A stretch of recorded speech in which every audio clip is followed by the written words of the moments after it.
आपने चीन का जिक्र तो नहीं किया, लेकिन आपने इंडिकेट किया कि देश ऐसे हैं जहां से दुनिया इस वक्त China+1 मॉडल के बारे में देख रही है। लेकिन कई सारी जो फाइनेंशियल कमेंट्री है वो ये कहती है कि इस पे चर्चा ज्यादा है, एक्चुअल पैसा या एक्चुअल मैन्युफैक्चरिंग उतनी मूव नहीं हुई। अगर आप देखो भी manufacturing as a percentage of our GDP, जिस तरीके से सरकार ने दावा किया था कि नीडल मूव होगी, 25% पे हम लोग लेके आएंगे इसको, वो फिलहाल अभी भी नहीं हुआ। और हालांकि कुछ प्रोजेक्ट्स आए भी हैं, लेकिन कई सारी कंपनियां छोड़ के भी गई हैं।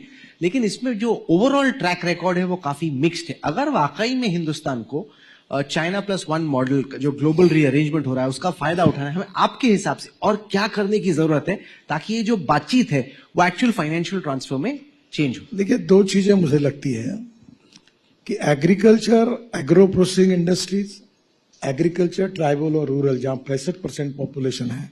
आज मैं हवाई जहाज से आ रहा था तो मेरे साथ एक लंदन के 7-8 परिवार के लोग बैठे थे। तो मेरे बाजू में जो मेरा दोस्त था, मैंने कहा देखो ये ताड़ोबा आए होंगे। तो मैंने उनको पूछा ताड़ोबा गए थे? बोले हाँ। तो उसमें से 4-5 लोग मुझे नहीं पहचानते। तो एक लड़की है, उसने मेरे साथ फोटो निकाला। तो उसने पूछा क्यों निकाल रही हूँ? बोले ये हमारे मंत्री है। तो वो महिला बोली मैं नहीं जानती उनको, मैं लंदन से आई हूँ। तो बोले आप इसीलिए नहीं जानते। तो उसने उसको डांटा। तो वो उनको मैंने पूछा तो उन्होंने कहा हम ताड़ोबा देखने के लिए आए। अब Nagpur is a tiger capital. हमारे पास 2.5 घंटे के डिस्टेंस पर 350 टाइगर है। अब हमारा फॉरेस्ट एक्टिव हो गया। अब दुनिया भर के लोग टाइगर देखने के लिए आ रहे हैं। टूरिज्म ये ऐसा सेक्टर है कि जिसमें 49% कैपिटल इन्वेस्टमेंट एम्प्लॉयमेंट पोटेंशियल पे खर्चा होती है। अभी ये बद्रीनाथ, केदारनाथ, गंगोत्री, यमुनोत्री, ये ऑल सीजन रोड होगा साल भर। अभी 6 महीने जा सकते हैं, तो रोजगार बढ़ेगा। तो टूरिज्म के सेक्टर में रूरल एग्रीकल्चर है। वो ओली, मैंने आपको बताया अभी, ओली ये डावस से अच्छा है और वहां हम लोग इतना अच्छा टूरिज्म करते हैं। अभी मैं कल ही डावस जा रहा हूँ, बोल रहे ओली डावस से अच्छा। वहां का इंफ्रास्ट्रक्चर देखा है आपने? स्कीइंग का देखा है? वहां पे कैसे फर्स्ट क्लास आप ऊपर जाते हो। ओली में एक स्की लिफ्ट है सर। 2 चीजें, रुक जाओ 2 साल।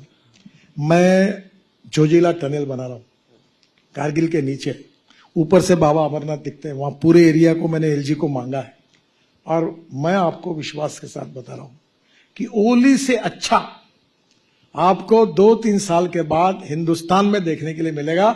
और अब यूरोपियन टूरिस्ट और बाहर हमारे कश्मीर में आएंगे और हमारे यहाँ कारगिल में जाएंगे, जोजिला में जाएंगे।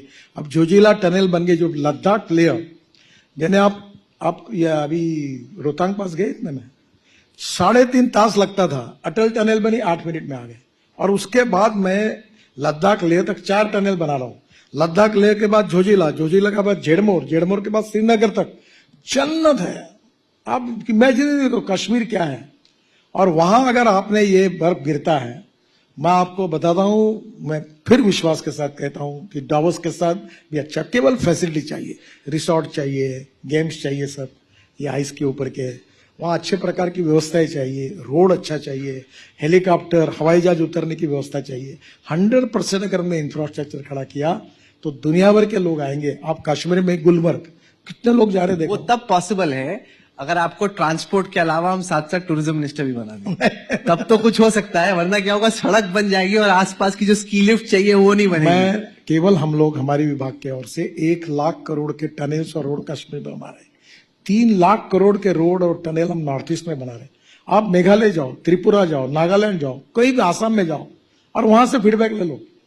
देखो, प्रधानमंत्री जी ने हाईएस्ट प्रायोरिटी इंफ्रास्ट्रक्चर डेवलपमेंट के लिए दी है और हम बहुत तेजी से बदल रहे हैं। और मैंने तो प्रॉमिस किया है कि 2024 समाप्त होने के पहले हिंदुस्तान का रोड इंफ्रास्ट्रक्चर यूएसए के बराबर होगा। यूएसए के बराबर? हाँ बिल्कुल, बिहार यूपी का भी होगा। Here is the power of audacity. There is publicly stated ambition, the ability to stake your reputation and say 1 साल बाद मेरा इंटरव्यू करना. And most of those things do happen. Sometimes they get delayed because of court factors or environmental factors, but most of it happens, which is a very significant achievement. मैं बचपन में जब तवांग जाता था 4 दिन लगते थे। हाल ही में मैं अभी तवांग में भी अच्छा रोड बन रहा है। जब भी मैं शूट करने गया तो हम लोग कुछ घंटे में वहां पे पहुंच गए। So you can actually see the infrastructure being developed in the Northeast. Nitin Gadkari ji, thank you so much for joining us.